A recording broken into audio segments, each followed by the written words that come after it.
Go Raiders.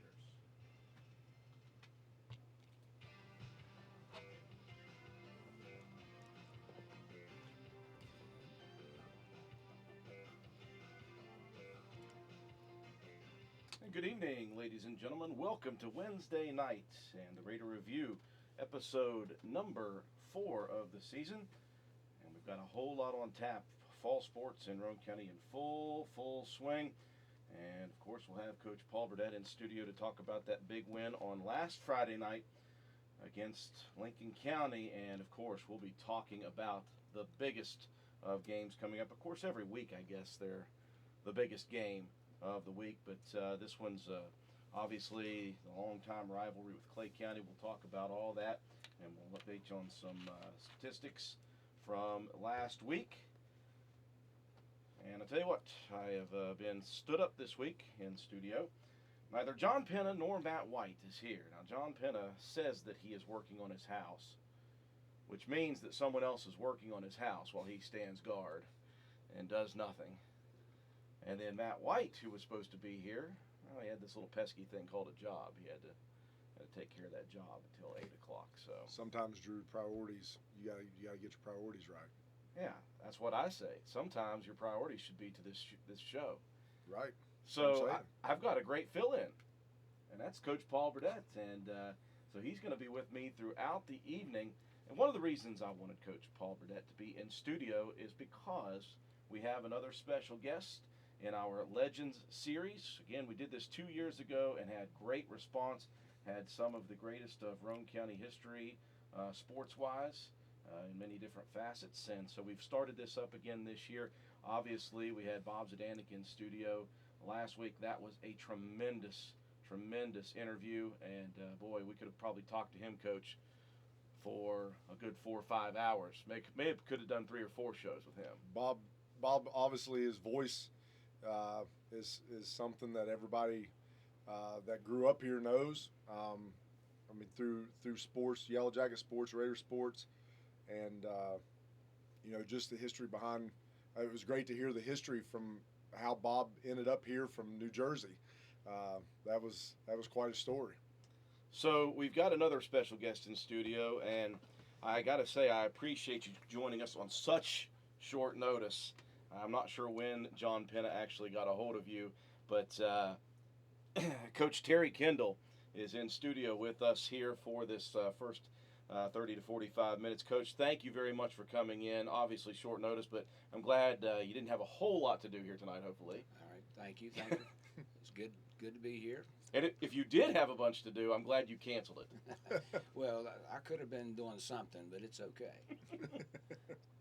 Coach could always be doing something. Now, I'm going to save a really fun special story about you till later in the show.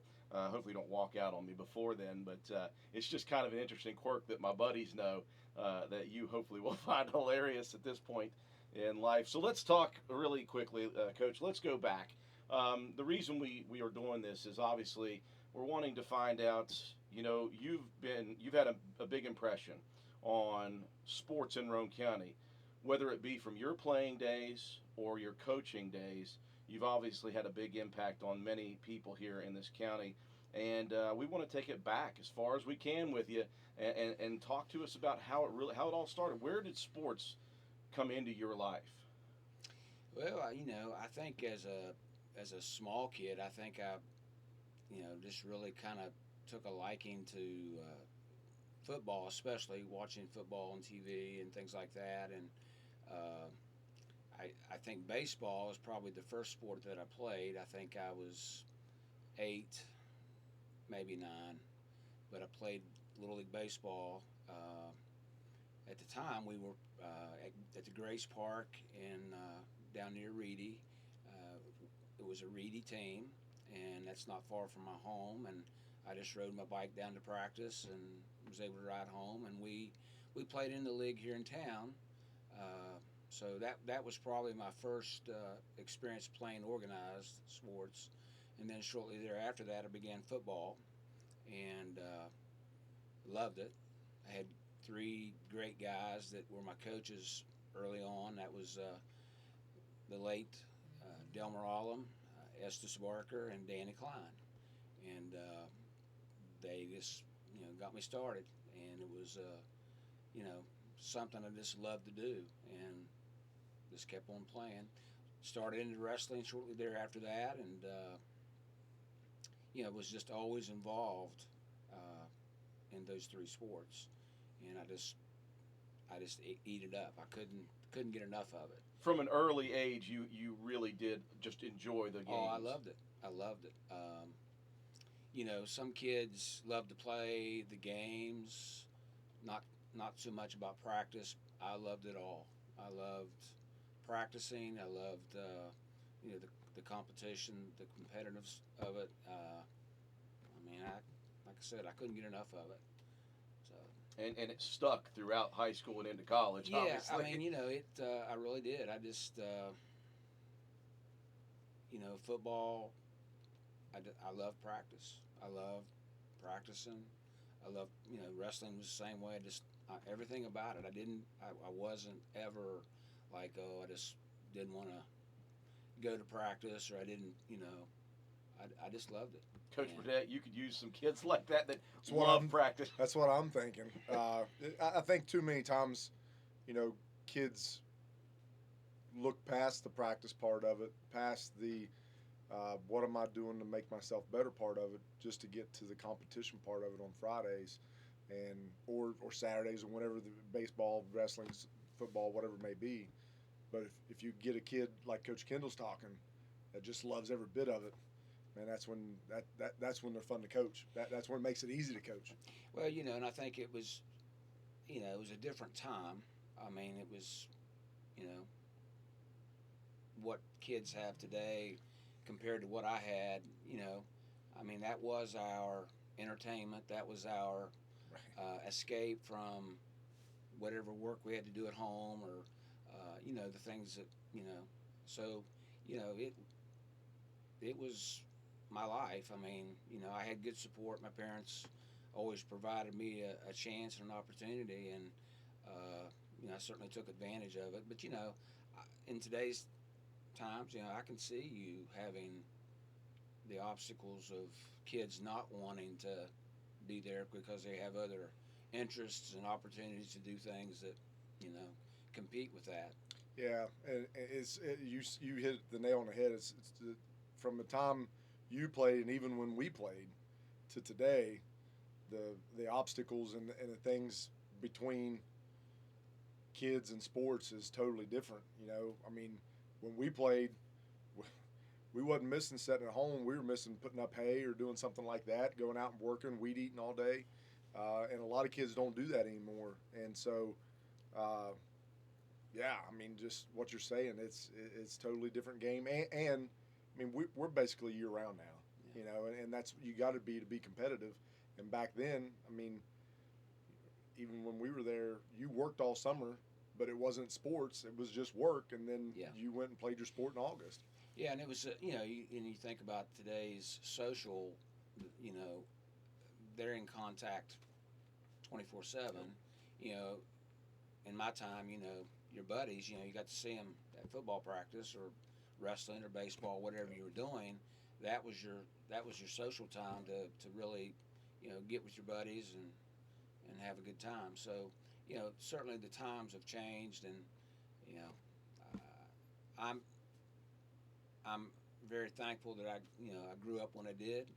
I'm thankful that I had the people around me that I did, and I feel like I'm blessed to have that. In today's society, I think there are so many things out there that you just never know what's coming your way, and a simpler time, and I'm thankful for that. Fewer distractions means more focus ability to get there. I believe that. You guys mentioned that. You mentioned there's so many other things that'll take kids' times these days.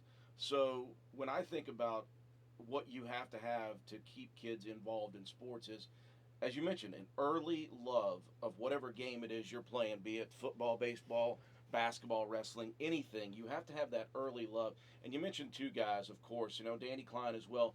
But as I've talked to people over the last 10, 15 years, older people who talk about sports, those two names in football come up a lot: Delmer Ullem and Estes Barker. Now, I've heard stories that those guys weren't the easiest guys in the world. They expected higher things of you guys, but you mentioned that you loved the game of football, and there had to be some point in there where they helped foster that. Oh, there's no doubt. They were, they were very knowledgeable about the game. And there was no nonsense. They were there to teach you, how to play, and they had expectations that you had to meet, or they made it rough on you. And I'm thankful.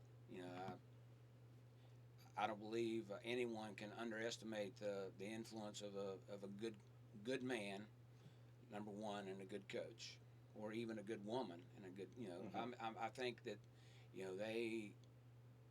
I think anyone that's ever participated in athletics, they may not recognize it, immediately after, but certainly down the road, they'll look back and say, man, that guy knew what he was doing, and just the influences they have on you, it's really important. Of course, Coach Burnett, you had that growing up, and that's something that's been a major thing for you when you've built your part of this program, is that these guys are going to come back 5, 10, 15, 20 years down the line, and they're going to stay in contact with you.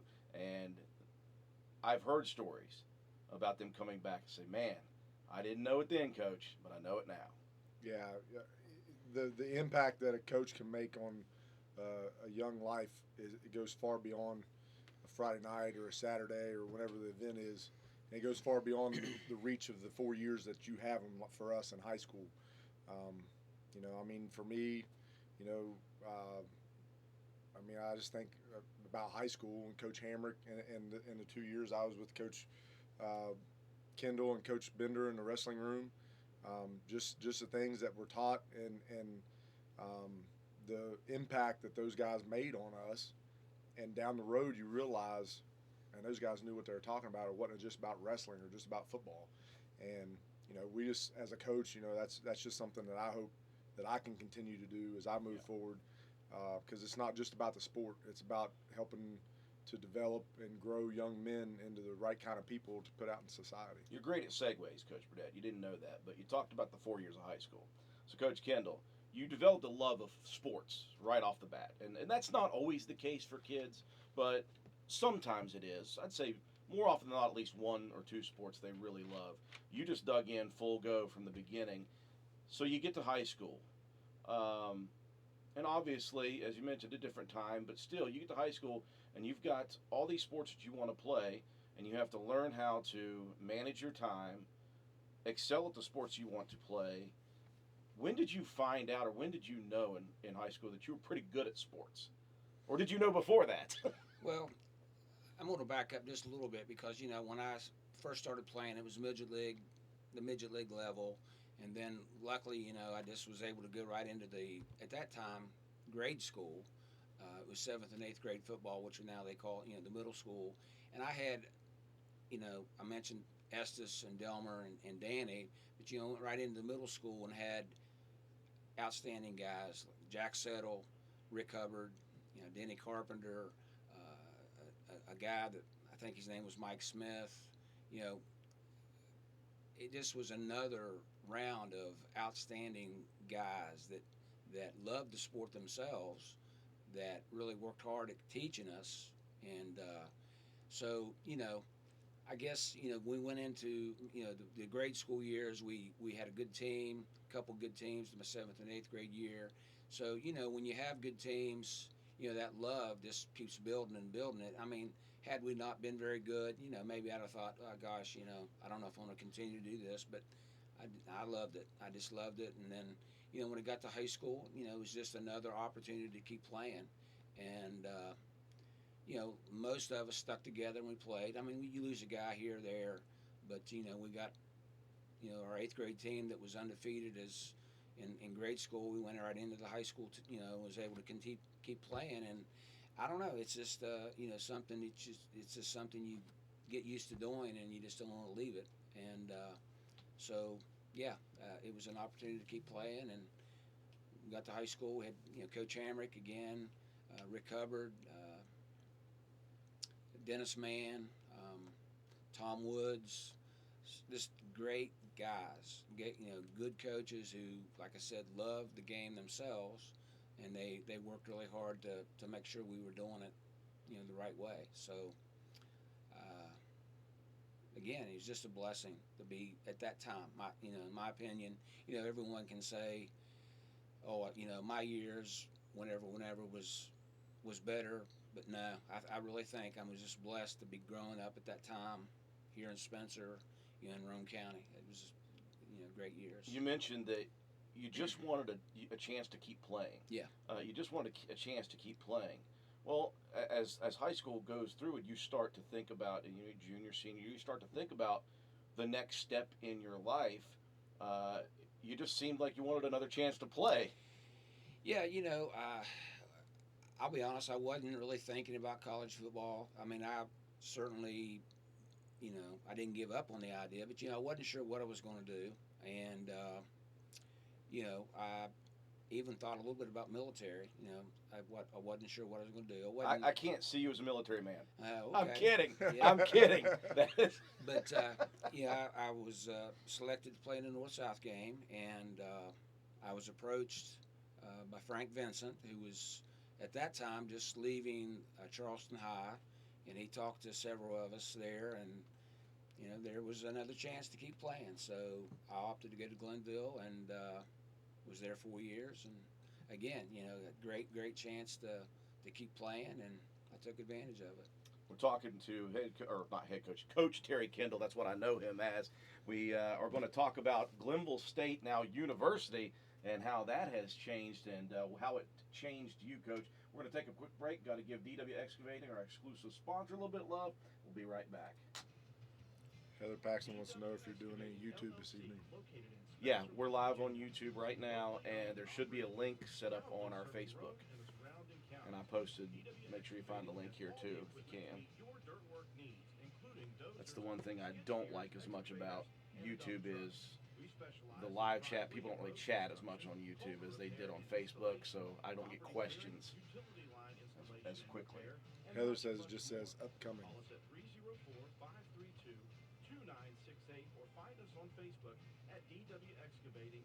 Is there a link? There should be. Wait, Joe's messing me.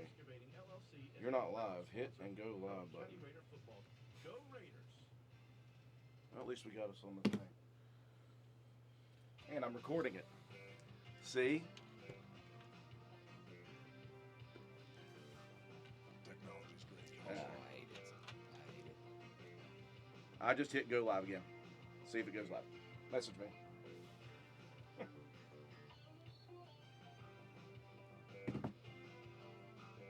Oh man, you gotta love technology. So last week, Coach Burdett, you'll be able to quote me on this, or not quote me. You'll be able to back me up on this. I forgot to charge the Rode mics before the broadcast with Bob Zdanek. Everything else worked, except for the last set when the mic went dead and Phones were blowing up. Phones were blowing up. And I didn't realize that those of you who can see now on our YouTube channel, there's this little device that you can plug into the mic and into my computer right beside it. I didn't put that together during that. I also forgot to record it. So, hey, things happen, guys. It's live radio and live YouTube. I apologize to those of you who didn't get the first part on YouTube. Guess what, though? I did remember to hit the record button, so this will be uploaded after this show in high definition to our YouTube channel, so everybody can go back and listen to the first set of it. Gosh, I hate my life sometimes.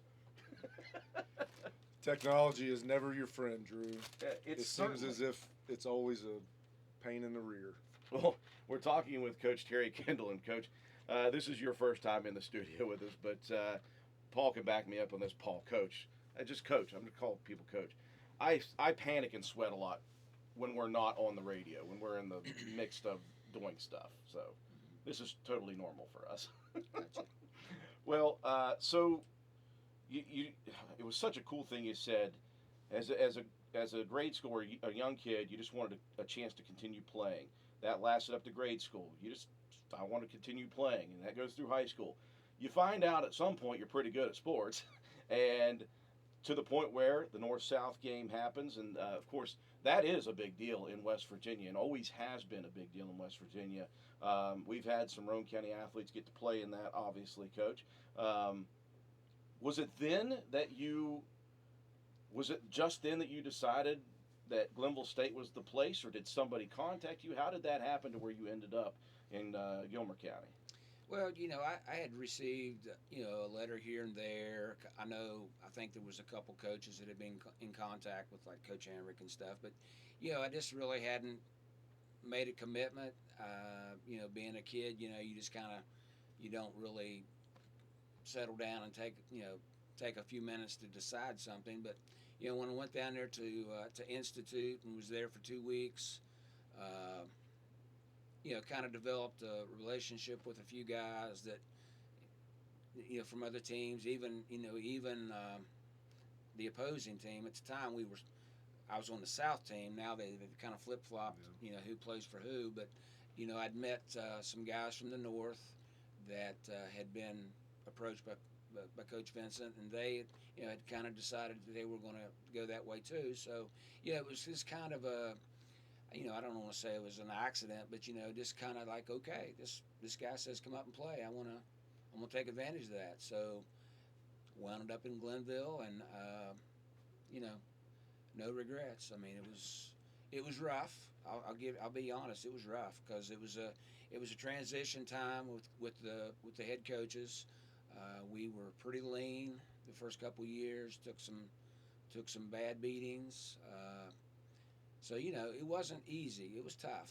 And, Coach Vincent was cut from the kind of the same cloth as, the Delmer Allums and Estes Barkers. He was rough. He was not a very easy man to play for. And,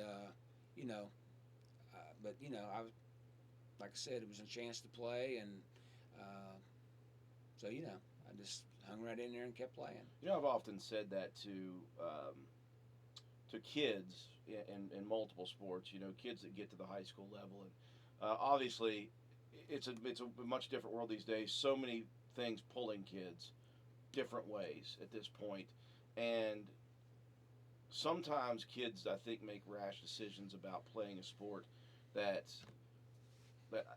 I know that they're really good at, and I know that they have a love for, but they may have lost that love a little bit, and it's real easy to get somebody out of a sport at that point. I always try to tell kids, regardless of who's coaching you, if you truly love the sport that you are playing, play it, because you'll either have one of two things when you're done, and we're all going to be done with our careers at some point. You're either going to have memories or regrets, and I would much rather have memories. Mm-hmm. Well, as I mentioned, Coach Vincent, he was a little rough to play for, but thankfully he had some great assistants. He didn't directly coach me, as a defensive player. I had some other guys that were just great guys, and so I didn't really have to deal with him every day as a position coach. So that made a big difference. You just got to make a commitment, and I know that that's something that's lacking in some instances. I think we see it all across our society, the lack of a commitment to do something and finish it and see it through. I don't know. I guess just because of the upbringing that I had, from the time I was young and started playing, you just didn't quit. You just stuck your nose in there and kept going. And, I guess that's how I finished it up. Boy, that's to hear that. It's kind. I hate that it is becoming a lost art. Is that commitment through adversity? It's a whole lot easier these days, it seems, for kids to just up and stop playing a sport. And a lot of that, a lot of that can stem from your home life or whatever it may be. But man, I'd love to have more of that these days. It's just a different world, but I'd love to have more of that these days. I want to go back, Coach. We kept bringing up the love of the game, and for me, I think at the college level especially, if you don't have a strong love for the game that you're there playing, I think it's really hard, and Coach can probably go along with me here. I think it's hard for somebody who doesn't truly love, especially the sport that we both played in college, football. If you don't have that love, I don't know. And when I was there, I seen a lot of people come, and a lot of people leave pretty quick. Because it turns from a game into a type of a business in college, and and a job and they want to keep the guys there that they think can get the job done. And if you're a guy that's on the fence, they're trying to make it as rough as possible so you don't hang around. Yeah, it's a grind. It's you mentioned earlier, it's more of a full-time. It's not like, and this was kind of an adjustment I had to make. I was always used to playing football, and 1st of November, I was into wrestling, and you did that for 3 months, and then get out of that and go into baseball. Well, football, it was just like, okay, we took about a month off, and then we hit the weight room, the mat rooms in the winter to condition, and we had spring ball in the spring. And I said a while ago, I loved football. I hated spring football. I hated it. It was brutal. It was cold. It was wet, and we just beat on each other every day for a month. You had to tell yourself every play in that huddle, you're like, I love this sport, right? Yeah, that would be my only, negative was spring football. It was just, I was used to doing something else, first of all, and then, it was, like I said, it was just 4 weeks of just pounding, and it was hard. It was tough. But you made it through. You make it through. Yeah, you make it through. You make it through your career at Glenville State College at the time. Talking about a full-time job, we haven't even touched on the fact that you had to go to school at this time. Yeah. Did you have any idea of what you wanted to do when you got out of college? Well, obviously, when I got up there at that time, it was just a booming education school. I mean, I don't know, I can't remember the numbers, but probably at least 60 to 70% of the people that were there were to get an education degree. And so, the natural thing would just to go into education. And so I thought physical education, driver education, and then I added a couple special education degrees. So, this kind of all fit. And luckily I had many of those same coaches that coached me on the field, that were advisors and instructors and teachers and such. So, it made it real easy to be in that program. It was a challenge. It was hard. I mean, you had to work. You had to stay eligible. You had to do everything right. So, but like I said, kind of, if you'd asked me in April of my senior year, I couldn't have given you a straight answer because at the time, I was probably working in Pennsylvania. After I graduated, we went up, and Brian Barker and I went to work for Dick Mann at that time, and we were up there for a couple months, and then I had to come back for the North-South game. So, I did not have a real plan, but it all worked out. It kind of fell into place. It all fell into place. So you have a rather stellar career at Glenville State College, obviously. Now you have been inducted, correct, into the Glenville State College Athletic Hall of Fame. Yes. So obviously a stellar career. I knew that, but I wanted to double check because my brain's getting bad these days, Coach Burdett. I don't know if you know that. So you graduate, and where does that take you right off the bat? Do you come back to Roane County immediately? Yes, I graduated in December of '84 and started teaching at Spencer High School January of '85, and was able to land a job and join Gary Bender in the wrestling room, and Rick Hubbard on the baseball field that spring, and then football in the fall. Well, so let me ask you about that. You've talked about the influences some of the coaches you had growing up had on you. Was there ever a time, or was it kind of like the first time you started playing sports, you just knew you loved it? Was there a time that you realized that coaching was going to be something you really wanted to do? I don't think that I ever really thought about coaching. Uh, Not till probably I got into college, and once I had the teaching degree, almost wrapped up. Yeah, I think I probably thought that I was going to coach a little bit. I didn't really think I would get into it, 3 sports a year, but I did.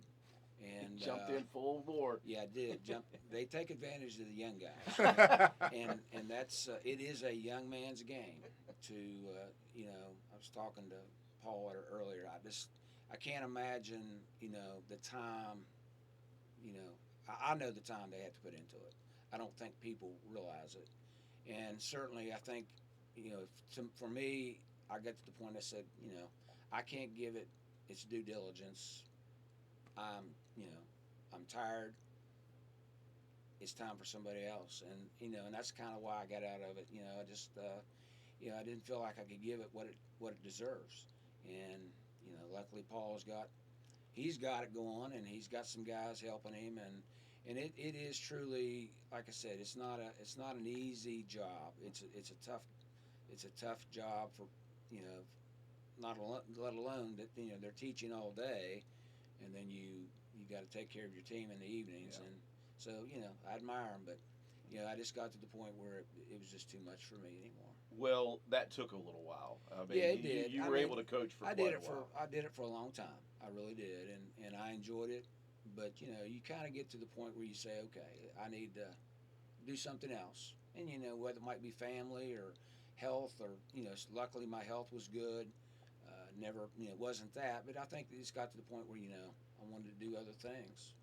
So Throughout that, though, you have a very, very good career as a coach as well. Obviously, a part of those wrestling teams in 1988, 1990 with state championships. We mentioned that you're in the Glenville State University now Hall of Fame, Athletic Hall of Fame.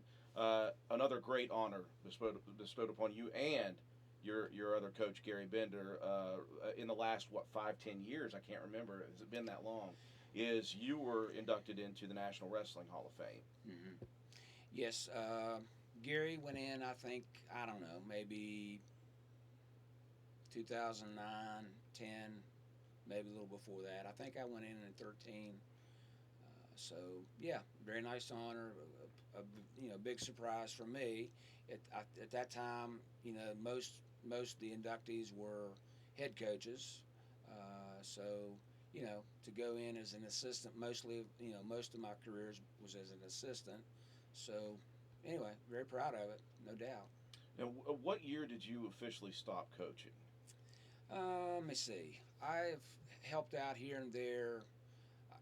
I guess when I officially give up wrestling at Roane County High School, it would have been about 2007, 7 or 8, and then I helped a couple years at the middle school. Uh,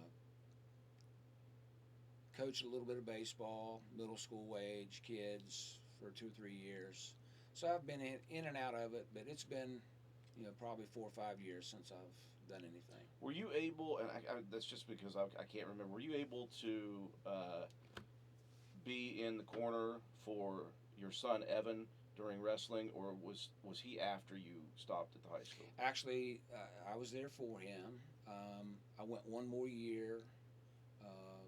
He graduated in '06. I think it was one more season, so it would have been '07. And you think about that. You think about when you were growing up and your just immediate love for sports, and all the accolades that you've had, coming from the commitment, the hard work that you put in, and just the love of sports. Those things just kind of came out of that. It wasn't like I don't think you were chasing that stuff. That just kind of came. When you look at your career as a player, and then you look at your son Evan, who had a stellar career at Roane County High School in multiple sports, ended up going on to play college baseball, had a great career playing college baseball. Did you see a lot of that in him as well, or obviously different times? Um, oh, I did. I think he was, kind of held him back a little bit with football. I felt like I don't think he began playing football till he was, I don't know, maybe 12, something like that. Maybe. Yeah, I think he played a couple years of midget league, maybe 1 year.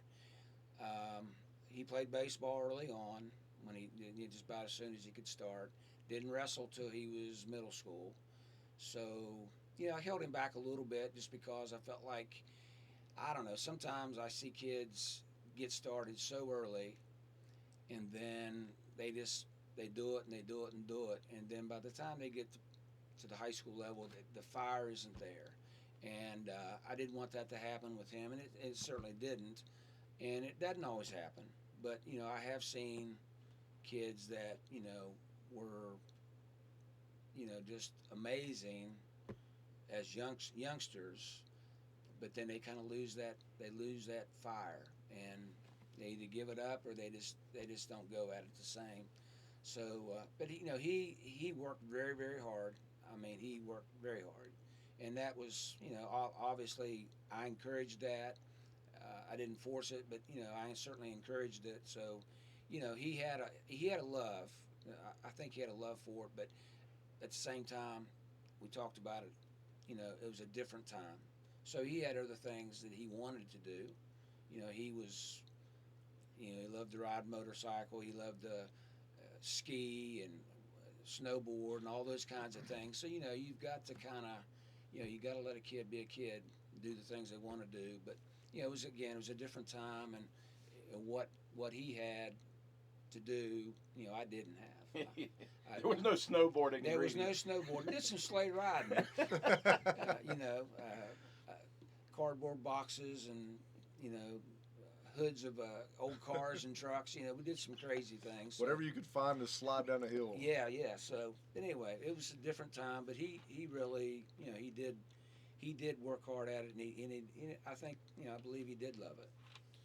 When you look back on your the entirety of your career, whether as a player or as a coach, Coach Kendall, is there a couple of moments that stick out to you as far as impactful or just like the big game or whatever it may be? Is there anything that really just stands out to you over the last 40 years of your career?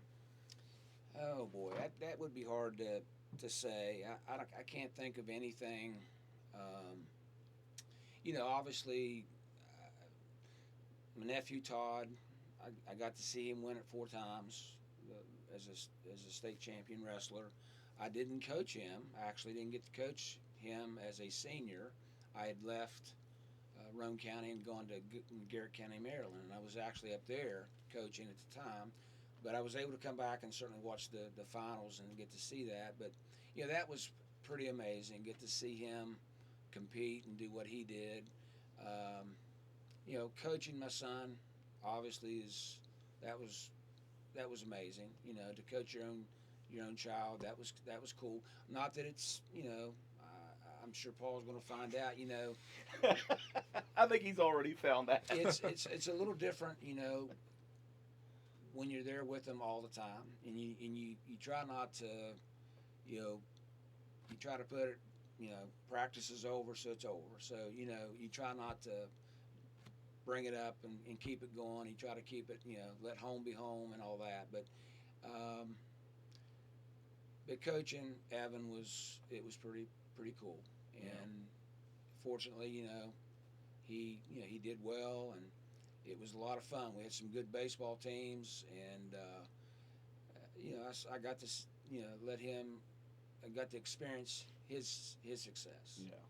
All the way through college, you were able to go up and watch him play. I was able to see a lot of games, and fortunate, be able to schedule kind of worked out, and I had a good administrator who understood, and so yeah. It's a great segue. You had a great administrator.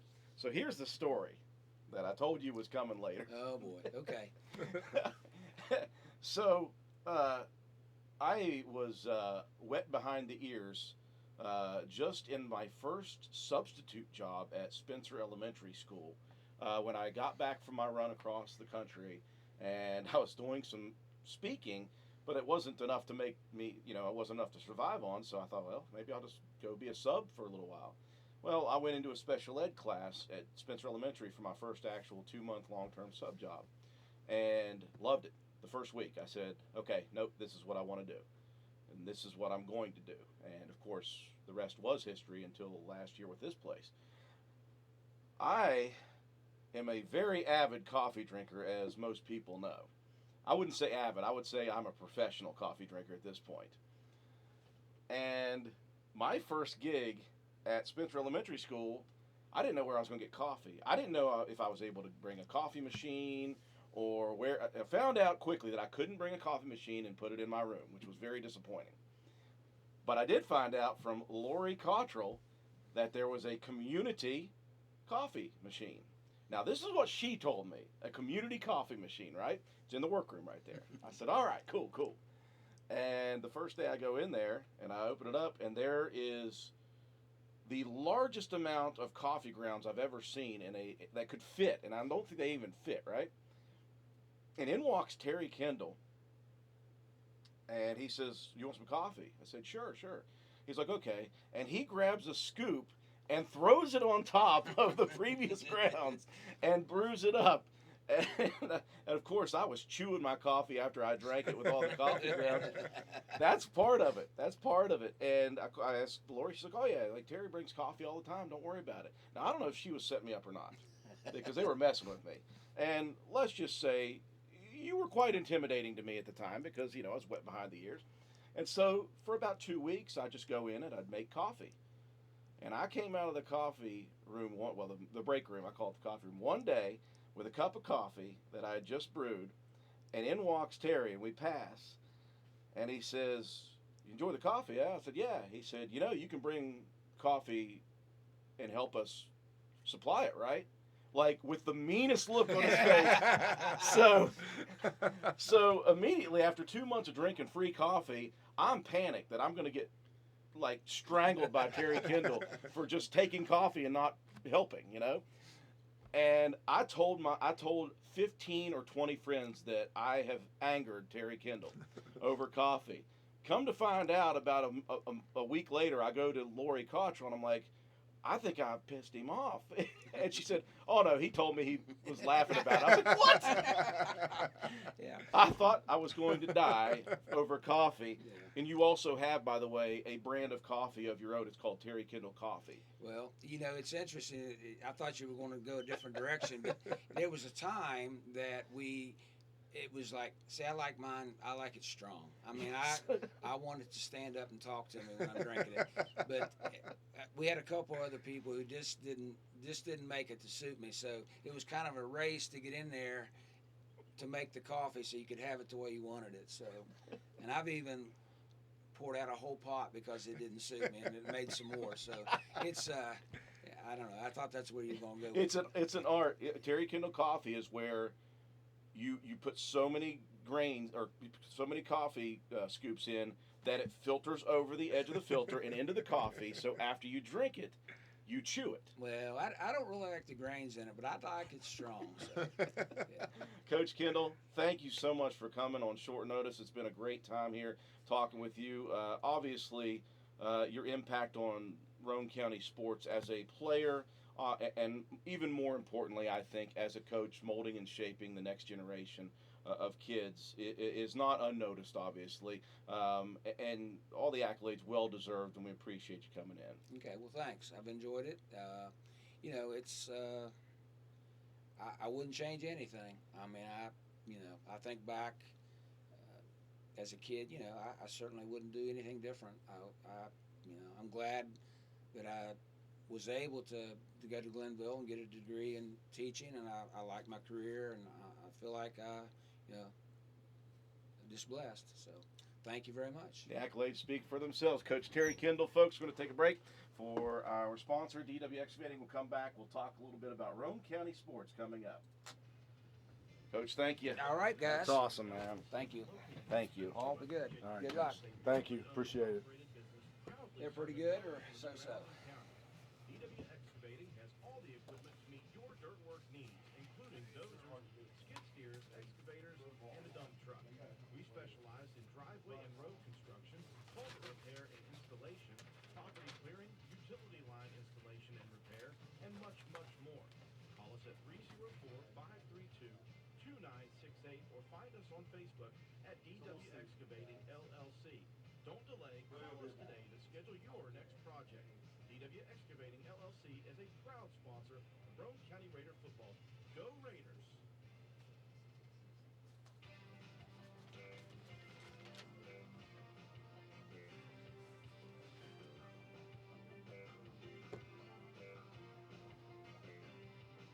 Man, oh man, what a great guest for our Legends series, Coach Terry Kendall.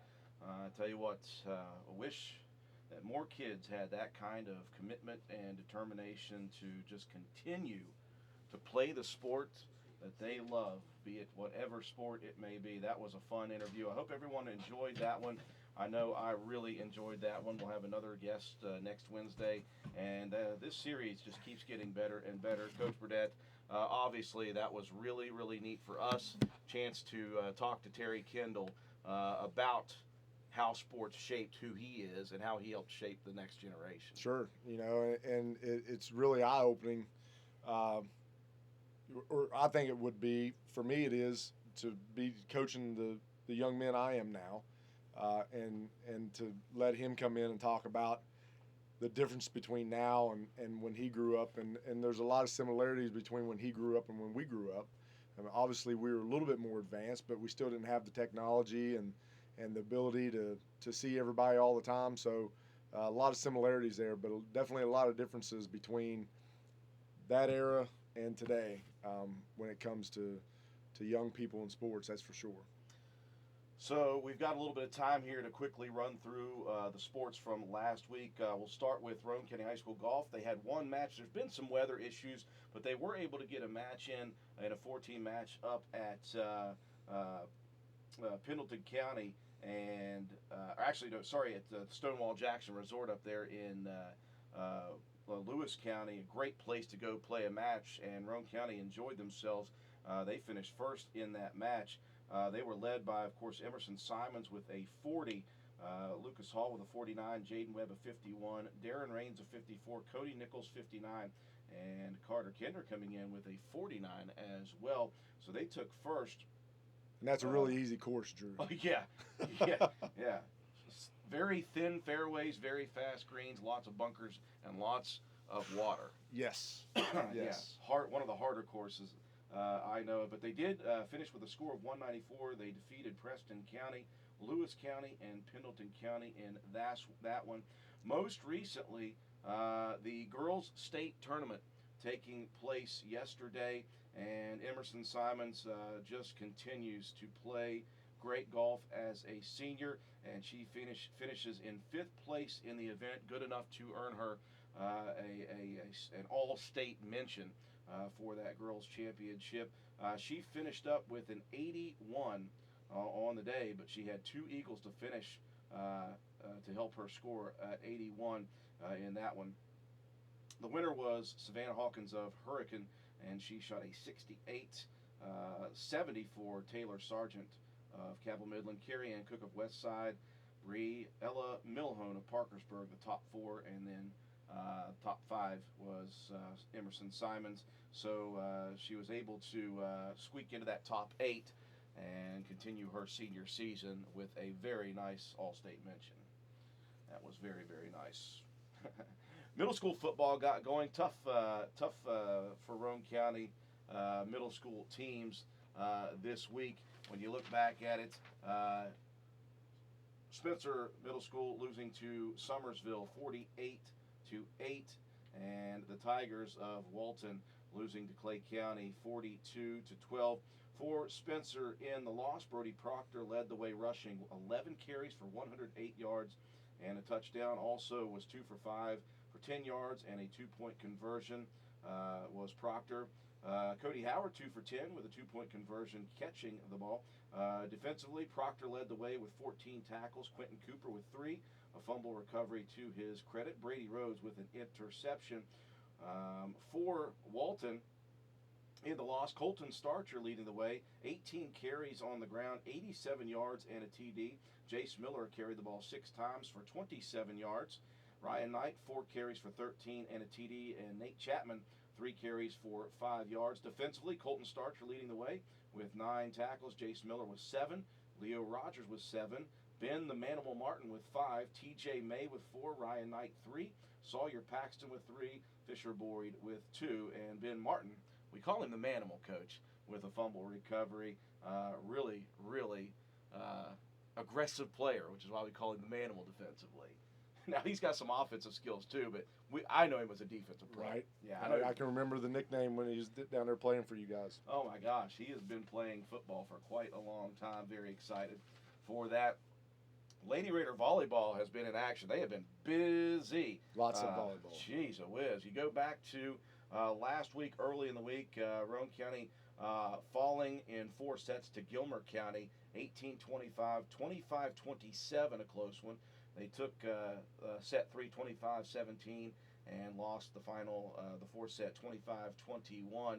That was the first loss of the season after Roane County started 3-0. They came back with a nice weekend series, though, Coach, at Doddridge County, the Bulldog Bash. Roane County took 2 from LKC opponents. They defeated Calhoun County and Webster County in 2 straight sets, best of 3.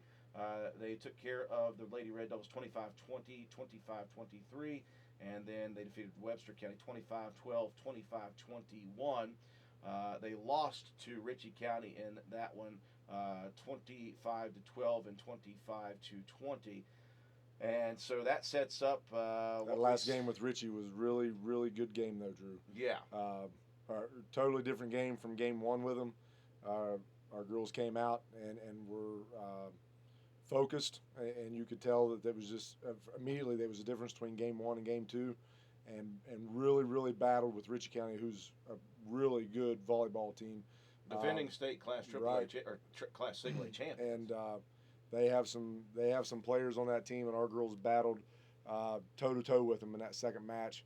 Was very close to pulling out the win in that one, and for the last match of the day, it was very impressive. And they also split with Greenbrier West. Wish we'd been able to play the third game for whatever reason. I guess time constraints. When they split, they said that's it. We're just calling a split. I really think that we would have got the win against Greenbrier West in the third set. I'd wondered how that 2-set match just ended like that. So maybe time constraints or whatever it may be. So still a successful trip up there to the Bulldog Bash as they get 2 victories in that one. And we go to last night, a game that was on our YouTube channel, and a heartbreaker. We called these girls the Cardiac Kids. We've had teams in the past that we've called Cardiac Kids. It looks as if this year it's going to be the Lady Raider volleyball team, because they had a battle with, of course, a great Work County program who's been to the state tournament as much as I drink coffee. 13-time state champions from 2000 to now. They finished runner-up 3 times. It's a great program. Roane County, tough first set, losing 15-25. They came back in the second set, defeated Work County 25-20. And in the third set, 25-21. They had a big lead in set 4, a lead of 7 points in set 4 before Work County came roaring back to make it a 25-20 victory for the Tigers. You move to that all-important decisive 5th set to 15. Roane County had a 9-4 lead in that 5th set and could not close it out as Work County defeats them 15-13 in 5 sets. The 5th set always gets me. Last night, we get to 15, and I think somebody calls a timeout, and I'm meandering out on the court because I had to be the line judge. And then I realized, go to the bleachers, dummy. The game is over. That's it. 15 points on game 5. It's hard for me to get used to. But I got to say you did a good job as a line judge. I just call it fair. Just call it fair. Great effort last night. Against, again, you know, you're talking about Work County, who is a traditional powerhouse program in Single A, and you know, our girls did a great job. 4th and 5th sets just a heartbreaker though, because you had the lead and you know, you let it dwindle away. But it's still early in the year, and a lot of time to improve and get better and get yourselves ready to go. Absolutely, and again, this is a very good team who I think is just scratching the surface early in the season of how good they can be. Of course, I closed my eyes at one point late in the match, And I listened to a very fiery Allie Peary in the huddle, and I'm thinking, is that Coach Paul Burdett? Is he? Nah, she is a very fiery coach, and she expects the best of her players, and she has obviously told us she wants the girls to learn how to close a match out because they've had 2 opportunities to do that, and one of them they were able to win against St. Mary's early in the year, but. Those are tough. Those are tough. Stress gets high in those things. Yes. Oh, yes. Golly. It's yeah. Last night at one point, of course, like I said, I was line judging, and we had a big play, and I wanted to clap, and I was like, yeah, all right, I can't do that. Yeah, very, very stressful. Very stressful, especially when you spend all day on Saturday watching it. It's very stressful.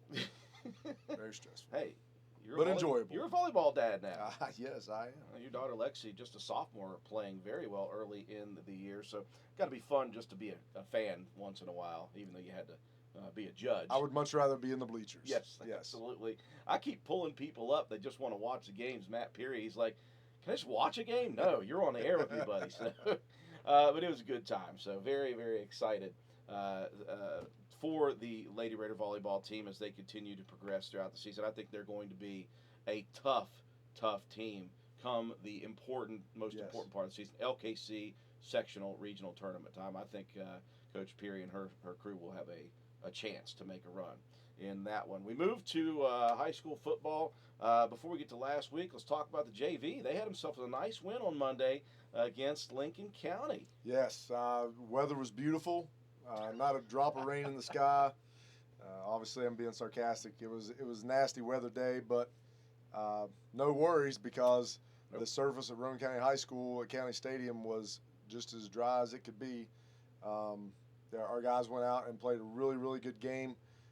We were finishing up practice with the varsity guys. I walk out and it's 6-6 immediately, and then I get told that Lincoln County returned the opening kickoff for a touchdown, and we get the ball and go right down the field and score. And we continued to do that the rest of the day.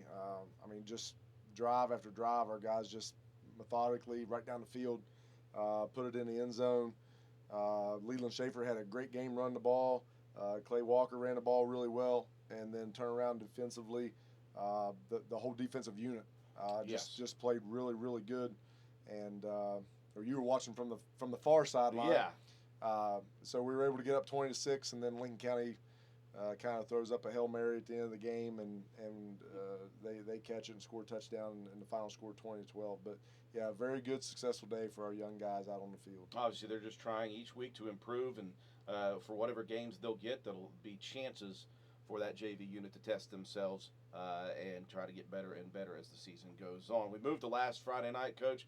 Make a long trip down to Hamlin to face off against Lincoln County, and business needed to be done for you guys. You go down there, obviously less than perfect, but you get the job done that you need to. You come out, as you did in game 1, firing very, very well. Well, okay, there was a hiccup. After my speech about the 5 turnovers last year, 6 overall, and how you got to get out to a better start. The opening kick, not even an intentional squib kick, just a terrible kick that turned out perfectly for them. So you lose the immediate first kickoff to a turnover. Yeah, and we were watching them in pregame kick, and I thought, man, they're just not kicking it very far. And I really, really thought we're just not going to get a very far kick. And they'd caught a couple that kind of took off to the left.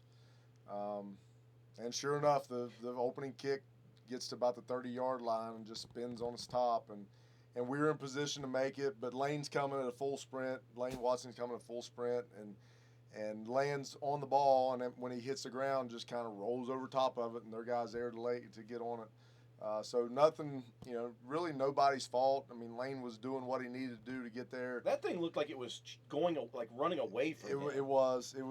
It hit and started spinning towards the sideline. It was tough. But anyways, Lincoln County gets on it, and it's like, oh boy, here we go. But what was to be an omen for the rest of the game happened immediately. Just a stellar defensive performance. Yeah. Just stellar. I mean, three plays and out. We get the ball back, and second play of our drive, Skylar goes 50-some yards for a touchdown, and kind of set the tone for the rest of the first quarter. And we were able to play some some good football on both sides of the ball the rest of the quarter. And then second quarter, we got in a situation that we hadn't been in this year. We had to punt, and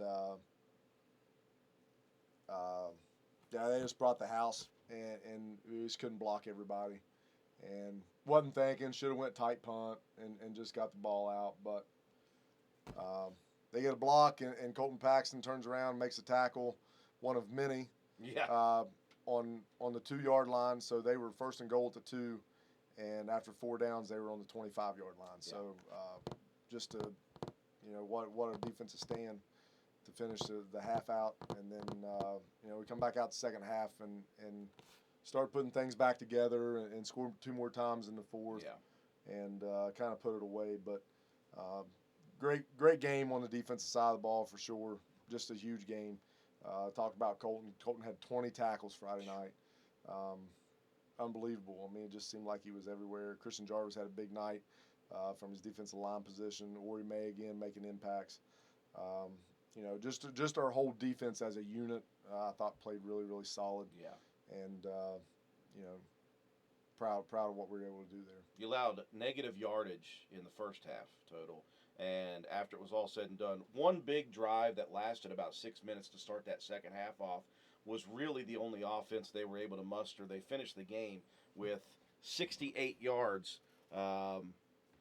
passing and negative 8 yards on the ground. So they finished with 60 total yards of offense. I think that what needed to happen was Blake Atkins was very athletic, and he made plays with his feet and then found some open guys. That's where the passing came from in that drive. But you guys were able to just be on him all night. I don't remember how many sacks it was. It was a bunch. I think we had 12 counted up at one point from different guys. So that just tells you that the defense did exactly what they needed to do. Yeah, we just kept him moving all night. And even that long drive, a lot of those were broken plays, and he's scrambling. And I don't know how he got some of the passes to where he did, but kudos to him. I mean, he was able to get it out and get it in the hands of guys that needed it and away from his, because he was being chased pretty heavily most of the night. And so they were able to sustain a drive, and at one point we called a timeout, and I said, we gotta shut this down. We gotta get the ball back, and we gotta take care of our business the way we're supposed to, and we did, and was able to get out of there with a 36-0 win, and Coach Peary's first shutout. So. As a defense coordinator. So very proud of our guys. The last 2 years against Lincoln County has not been ideal. Yeah. 2 years ago we go down there and it was just, man, I don't want to go back there again. No. And then last year we had just butterfingers, I guess, all over. So it was good to get that win and to move to 2-0, but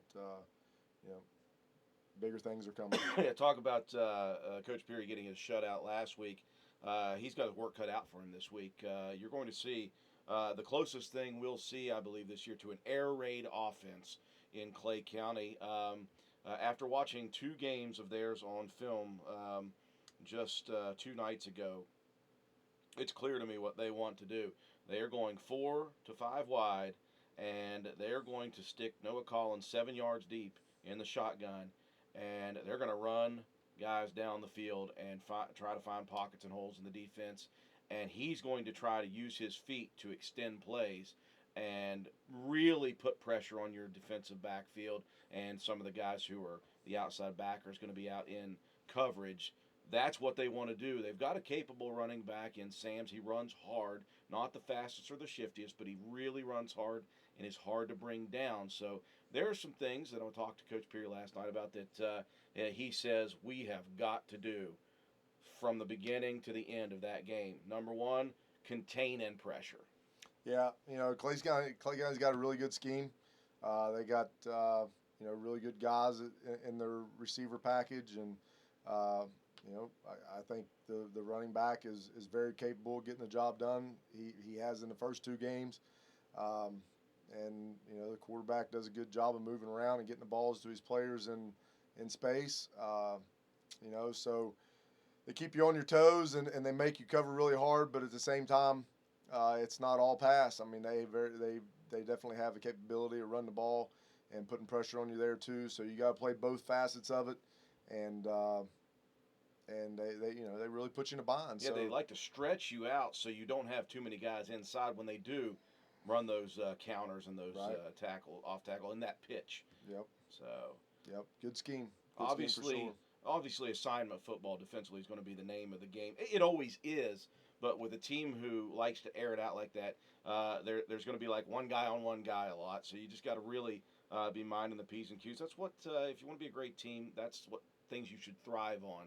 Offensively, they bring the house as usual. That's their MO. 5 on front, 2 in the back, and they will bring the blitz. Obviously, Jacob Morton creates problems in the middle. Not the biggest guy, but he's very quick off the ball, and he is, in the first 2 games at least, created some problems for offenses. Yeah, I can remember him from a few years back on our field, and they stuck him in at the defense tackle late in the game, and really caused us some issues. And it wasn't just us that he was causing issues to. He's been doing it ever since. So, yeah, I mean, he's very explosive from wherever he plays on defense, whether it's tackle or nose guard or linebacker. I mean, they could put him at safety and he would be explosive. So, and to go along with a very, very solid defensive unit, they attack the ball really well and pursue and get to where they need to be. Just a solid group on both sides of the ball, Drew. And, it's going to be a battle Friday night. I mean, you got 2-2-0 teams coming at each other, and, it's why they play the games. You'd expect nothing less than a battle against Clay County. Obviously, you guys want to be the more physical team, as that's the MO of you guys. You want to be more physical up front, obviously. That O-line has done a great job so far. You guys have run for 300-plus in 2 games, and so you want to be able to establish that run game. You want to get hat on hat when they bring those guys. You want to get somebody on somebody and leave. It's almost as if with that kind of pressure and aggressiveness, they can be caught if you do what you do well, which is run the ball and with misdirection, with quick hitters. All those different schemes that you guys run can attack that, I think. Yeah, it's got to be, we got to do the things we're good at, but we also got to be able to we got to be able to move the ball around and put it in space. We've kind of lived under center. We got to be able to get into the gun more and do things a little bit outside our comfort zone to try to put ourselves in some good positions there as well. So, it's got to be a textbook game on both sides of the ball Friday night. And, we've been working hard this week and hope that, when Friday night gets here, we can get the job done. Absolutely. I'd be remiss if I didn't bring this up, Coach. I know this is not the greatest subject to ever bring up, but this will be the first time that we've been back to Clay County High School since Alex Miller. A lot of these kids, the majority of your players were not around for that. You have the senior class who were just freshmen, I believe, at the time. Is that correct? With you guys, is that something that's even been addressed at all? Or as a coaching staff, have you guys addressed that? Just the emotion of going back there for the first time. We haven't really brought it up yet. I mean, obviously I know, and Coach Peary knows, and Rick knows. The rest of our coaches weren't there, or if they were, they weren't on the sidelines. And our seniors were there. So, will it be talked about tomorrow night? Yeah, it will in our meeting. But I think the majority of us at some point in time have probably been there or close to there. I mean, I had to go right back that fall. Brogan had a playoff game over there. Yeah. So, yeah, I mean, it's probably be a little bit tough at first to walk out on the sideline, but, thankfully, Clay was, Coach Nichols was really nice about it. And, last year, he said, Coach, I don't want you guys to have to come back over this quick. And so, we weren't going to play there last year. And so that, our sophomores who were older and around Alex more and closer to, I think that would have been a really hard thing for them to do, for our seniors. And I'm not saying they wasn't close to Alex, but quite a bit of an age gap, Yeah. and hadn't got to spend a lot of time with him.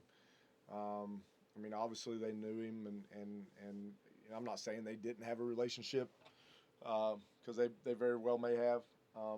But you know that group of guys from last year that Yeah, those graduated. guys had been there with Alex for at least a year, a year and a half, and so they were close. And when you're on a team that long, you're supposed to be close. So we'll talk about it tomorrow night. But I for me, it doesn't matter where we play at, Drew. It doesn't matter where we play. That night will always be in my mind. Yeah. I told our guys Friday night after the ball game, no matter the outcome of the ball game, if every one of my guys stands up and walks off the field with me, it's as good as a win to this guy. I've interviewed you quite a lot in the years preceding that event, and it's absolutely true. Something has changed, and again, that's probably for the better as far as perspective is concerned and things like that. As long as that happens, as long as those guys come off the field with you, then wins and losses, although important, there's just a different perspective on that and you as a leader and as a coach, and so. And the cool thing is in the memory of Alex, we've already been able to honor him throughout these last couple of years with getting back on the field playing. And this will be, I think, just another step in that, just reminding ourselves that everything's going to be okay. We're going to continue to honor that young man's memory for the rest of our lives, anybody who he touched. And so one thing that you do is you go back and you get back to life and you go back there and you play. You have it in your mind at the beginning, pregame, whatever it may be. You take your time for that, and then you got to get down to business. And boy, I can just imagine if you didn't, he'd be pretty ticked off at you for not. So An opportunity to go there real quick, do that, honor that in your minds, however people want to do it, and then get down to business and play some football against a 2-0 team. Yeah, it's going to be nothing short of a battle, I'm sure. Two 2-0 teams squaring off, and probably be a lot of eyes from the state on that game Friday night, just as it was when we played St. Mary's in week 1. So still got work to do to get ready for it, but definitely looking forward to Friday and what's to come there. Hey, how about you put on your weatherman hat? I know at home it doesn't matter anymore, but you're going on the road, and this field at Clay County has had some problems, obviously. It's had some issues in the past. It does not handle water very well. Now, we were supposed to get a lot more bad weather this week than we did here in town. Hopefully that's been the same over in Clay County, but when you step on the field at 7:30 for the kickoff, what's the weather going to be like? Well, like you said, it was supposed to be it was supposed to rain all day today and a chance tomorrow and then clear on Friday, but however, the good Lord allowed it not to rain today, and tomorrow is going to be beautiful. Friday is going to be beautiful, and not only that, the humidity is dropping with the front coming through today, so Might actually get some good about weather. 82, 83 on Friday, low humidity. Maybe it'll feel like a regular September night football game. Boy, I would love to have that. Coach, thank you for joining us again. Thanks for filling in for my idiot buddies.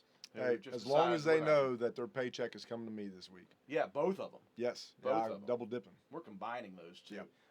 Sorry, folks, John. Sorry, Matt. It's been another great episode. We appreciate Coach Terry Kendall for coming in.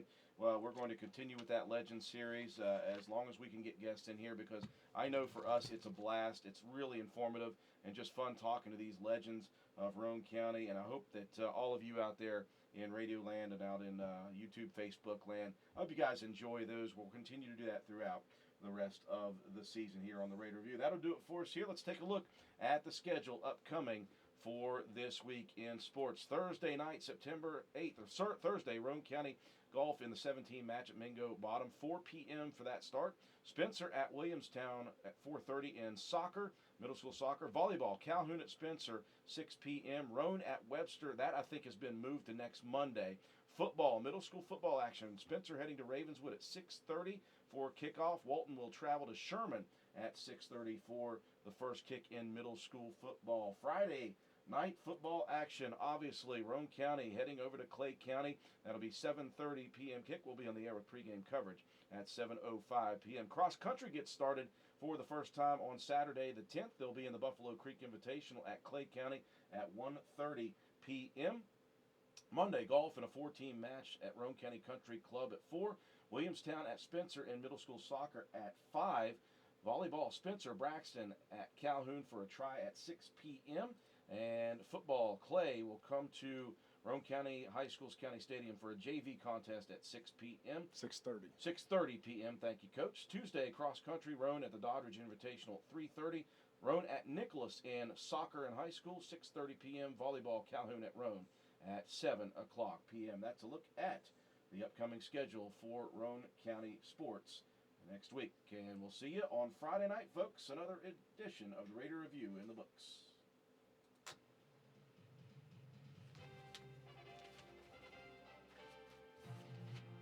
Okay, that's a minute 30. Let me in broadcast. Action-packed week of Raider football on WDRC 104.7 FM. Last week, the Raiders made the long trip to